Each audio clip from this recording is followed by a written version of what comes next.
બરાબર છે.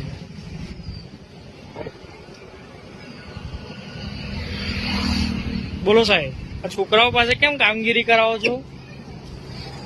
સાફ સફાઈ શા કારણે છોકરાઓ માટે છોકરાઓ જોડે કરાવડાવો છો?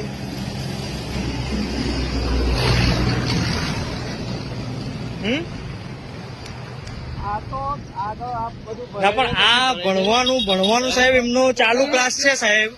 આ ચાલુ શિક્ષણના સમયમાં તમે સાફ સફાઈ છોકરાઓ જોડે આ કરાવો છો એ કેટલું વ્યાજબી કહેવાય? તમે 4 શિક્ષકો આ રીતે બહાર ફરો છો, છોકરાઓનું ભવિષ્ય શું? તમે પગાર સાહેબ શેનો લો છો?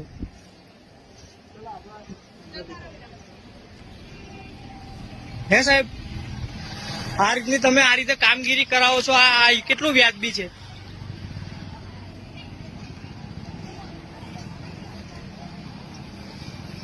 કોણ છે આના પ્રિન્સિપલ સાહેબ? કોણ છે? તમે જ છો ને? તો કેમ આવું સાહેબ, આવું સાફ સફાઈ કરવાનું કારણ શું? કેમ આ રીતે તમે બહાર આ રીતે કરાવો છો?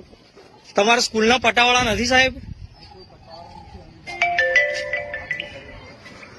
ના પણ આ સ્કૂલમાં તમને બાળકો ભણવા મોકલે છે કે પછી વાલીઓ તમને? હા, તો શું કરવા મોકલે છે? કામ કરાવવા કેટલું યોગ્ય ગણાય? તમને જવાબ આપો સાહેબ આ પ્રશ્નનો અમારા. આ જુઓ પેલા બાળકો, જુઓ પેલા બાળકો, જો સાફ સફાઈ